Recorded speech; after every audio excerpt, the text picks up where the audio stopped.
Today we're talking about something that honestly affects all of us: internet scams and how to protect ourselves at home. I want to say this right away. This is not about being scared of technology. It's about being smart, aware, and in control. Let's be smart, not scared. Because the truth is, scammers today are really good at what they do. And they're not just targeting tech challenged people, they're targeting good, trusting people. So I'm going to walk you through real life examples, red flags to watch out for, and simple ways to protect yourself. No tech overwhelm, just real talk.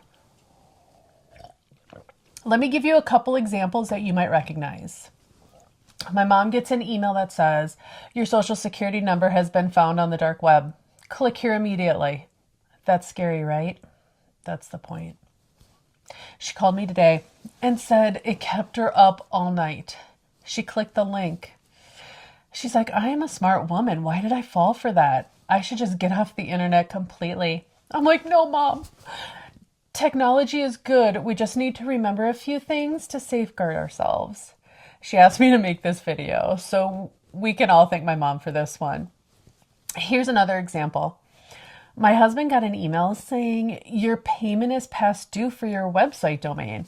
He clicked the link. It wasn't the right move to make. And I reminded him, I keep track of all of that, so just let me know when those emails come and don't click on them. Then my daughter, she got a job offer. They would send her a check and she needed to deposit it and send back some money, part of it. She called me at the bank though, and we stopped that right in its place. These examples are real and they all happened within the last 3 months. I want to note, they are all very smart, very wise people, but these trolls know how to get us sometimes, and it is important to be smarter than them. So let's dive in and start sleeping well again at night. Key message: these scams all have one thing in common. They want you to act fast, they want you to feel emotional, and they want your money or information. Here are some simple red flags that you can remember. Emails asking you to wire money from your boss, from your bank, from anyone.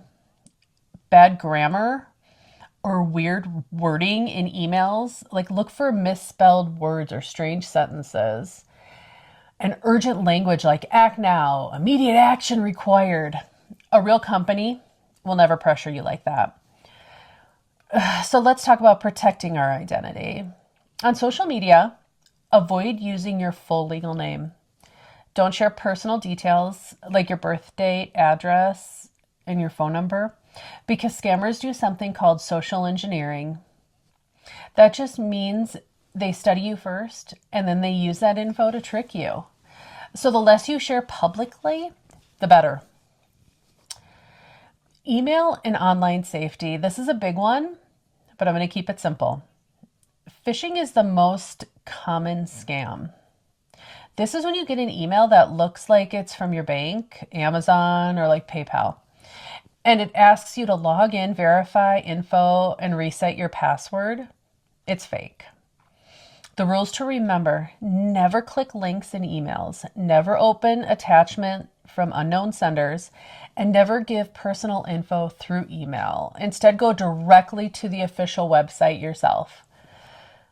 A quick tip that is very important: even if it looks real, the name can be fake in an email. On phones especially, you only see the name. So tap the sender name and see the real email address. Now we're moving on to spear phishing. It's more targeted. This is when they know your name, know your business, and send very believable messages. If something feels off, call the person directly.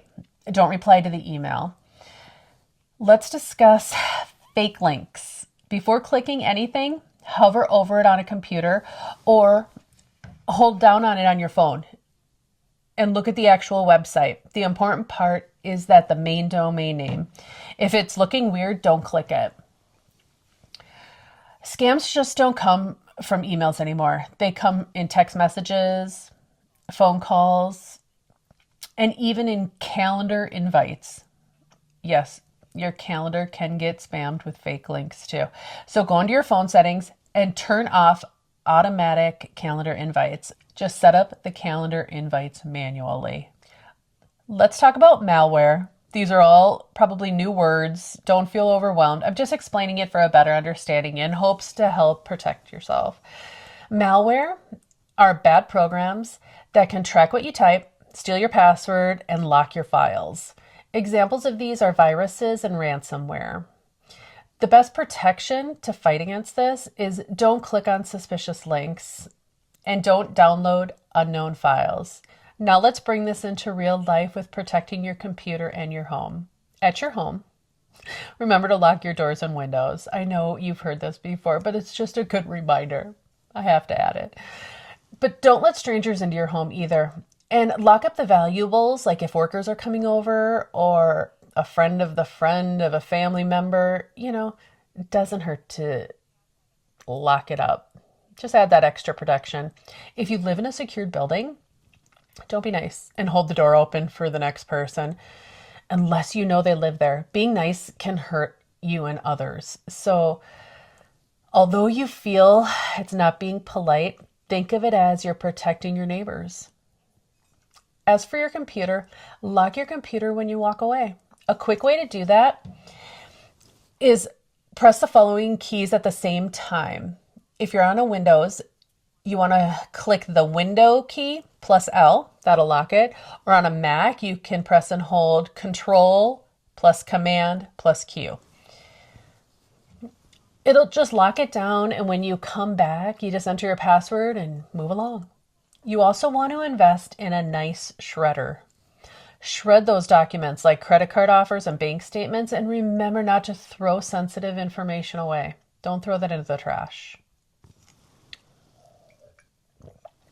An important habit to start: if something feels off, trust that feeling. Let's talk about Wi-Fi and sensitive information. When you're using Wi-Fi at home, it's usually safe. But when you're using a public Wi-Fi, be very careful. Like at a hotel, airport, coffee shop. Just look for a lock symbol. It means secure. Avoid sending personal info if not secure, but when in doubt, just wait till you get home. And here are some simple protection habits. Let's simplify everything into this. Be mindful, slow down, and double check. You do not need to stop using technology. You just need to use it wisely. Listen, you've lived life. You have experience. This is just a new version of being aware. And the goal here is simple: to stay safe, stay confident, and stay in control. If this helped you, share it with somebody you care about, because these scams are everywhere right now. If you ever feel you were scammed, speak up though. Tell a friend, tell someone you know and trust. It's nothing to be ashamed of. It happens to the best of us. But these hackers are good, and they're getting better by the day. Save this video and watch it annually. Set that calendar reminder to watch that Shoes Off with Casey girl about internet, because refreshing our minds is so important. And hey, even at work, they have us review it annually. And each time I'm like, oh yeah, I gotta remember that one. This is Casey, and I love bringing you small tips that make big differences. And I'll see you in the next video.